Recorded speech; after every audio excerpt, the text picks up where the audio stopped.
Have you ever stopped to wonder how your personal paycheck and exactly how you decide to spend it at the grocery store or the mall actually scales up to drive the wealth of an entire nation? I mean, it sounds like an impossible leap, right?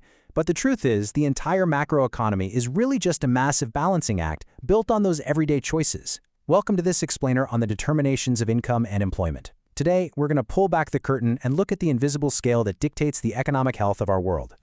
All right, let's take a quick look at our roadmap. We're covering demand and supply basics, spending versus saving, the role of investment, finding economic equilibrium, excess and deficient demand, and finally, fixing the economy.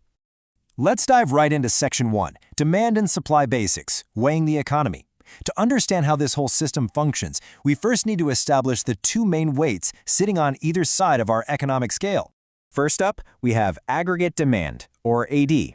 Now, this isn't just your weekend shopping list. It adds up total household consumption, business investments, government spending, and net exports. It's essentially the total planned expenditure of everyone. Then contrast that with aggregate supply, or AS. This is the actual flow of goods and services available. And since the money value of those final goods equals the net value added, aggregate supply is basically our pure national income, represented by Y. It simply consists of what is consumed and what is saved. Moving to Section 2, Spending versus Saving, Slicing the Pie. Let's look a little closer at the ingredients of our scale by examining exactly how we divide up our national income. Because, let's face it, every dollar you earn has to go somewhere. So, let's talk about the average propensity to consume, or APC.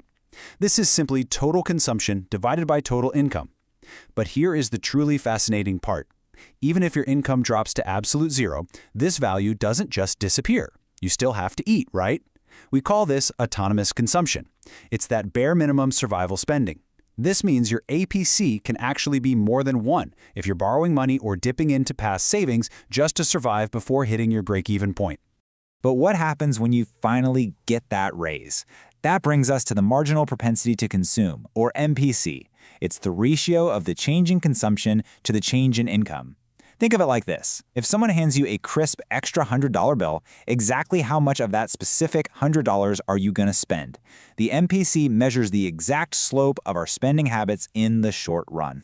Now let's pivot to the other side of that income slice, savings. Average propensity to save is just your savings divided by your income. Now remember how we just said autonomous consumption happens even when you're making $0? Because of that, your APS can actually be negative. If your consumption exceeds your income, you have negative savings. And the marginal propensity to save? That's simply the ratio of the change in your savings to the change in your income. This brings us to a fundamental, absolute law in macroeconomics. You can think of it as the rule of 1.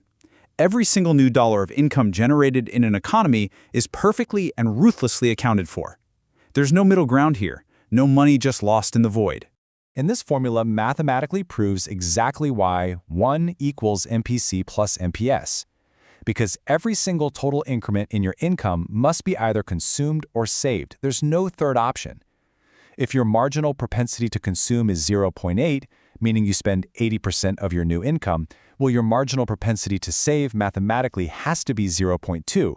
They will always dance together to equal exactly 1. All right, Section 3, the role of investment, building the scale. We're going to shift our focus away from household wallets and over to business ventures to see how investment adds some essential weight and momentum to our national scale. You see, not all investments are created equal. Induced investment is highly reactive. It depends directly on profit expectations and changing income levels. If the economy is booming, businesses are going to buy more machinery. Autonomous investment, on the other hand, is income inelastic. It's made regardless of what the current income levels are. Think of critical government infrastructure projects that just have to happen, whether the economy is up or down. And when we talk about savings and investments, we absolutely have to clarify a crucial timing difference. First, we have ex ante. This is what households and firms plan or intend to do at the beginning of a period. But, as we all know, best-laid plans often go awry. So then we have ex post. This is what actually happens, the realized savings and investments measured by the end of the financial year. Section 4, Finding Economic Equilibrium, Perfect Balance. Let's see how all of this builds towards the ultimate goal of macroeconomics. We are constantly searching for that exact moment our massive economic scale balances perfectly.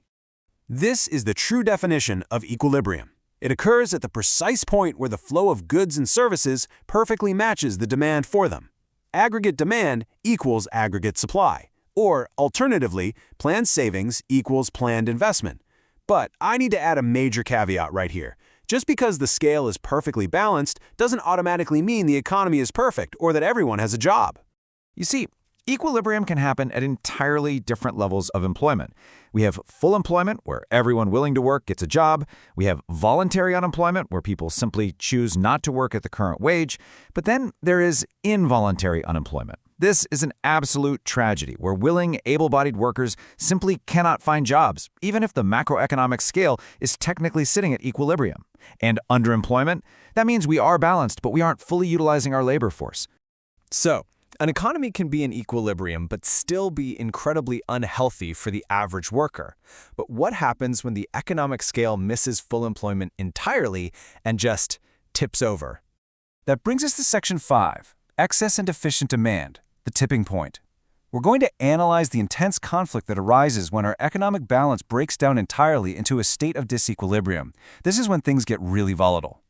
It's a stark contrast. On one side, we have an overloaded scale, causing excess demand. People want to buy way more than the economy can produce at full employment. This creates what's called an inflationary gap, driving prices straight up. On the flip side, we have a falling scale with deficient demand. Aggregate demand falls completely short of supply, creating a deflationary gap. Goods just sit there on shelves, and the economy stagnates well below its full potential. Finally, Section 6, Fixing the Economy, Manual Override. So the scale is broken. Prices are either skyrocketing or the economy is freezing up. This is exactly where we introduce the central banks and governments. They act as the invisible hands equipped with specific manual tools to reset our broken scale. First up, the government steps in directly through fiscal policy. They can manually tweak taxes, lowering them to give you more spending money, or raising them to cool things down. They can change public expenditure by, say, building new highways. They can alter public borrowing, or, and here is a big one, they can even use deficit financing, which effectively means printing new notes to inject money straight into the system. Meanwhile, the central bank tackles the issue using monetary policy. They control the total flow of money through broad quantitative measures. This looks like changing the bank rate or adjusting the cash reserve ratio and statutory liquidity ratio. Those basically dictate how much money banks must physically hold in their vaults versus how much they can lend out. Or they might step in by buying and selling securities through open market operations. But sometimes they need a scalpel instead of a sledgehammer. That's where qualitative monetary tools come in. These are much more targeted, selective actions. The central bank can implement credit rationing to guide funds away from speculative markets and into productive sectors. They can change marginal requirements, take direct action against specific banks, or simply use moral suasion, which is basically strongly persuading banks to follow a certain policy for the overall good of the economy. But here's the truly wild part of all this intervention, the investment multiplier, represented by K. Because one person's spending becomes another person's income. One small policy tweak by the government or central bank doesn't just add a fixed, flat amount to the economy.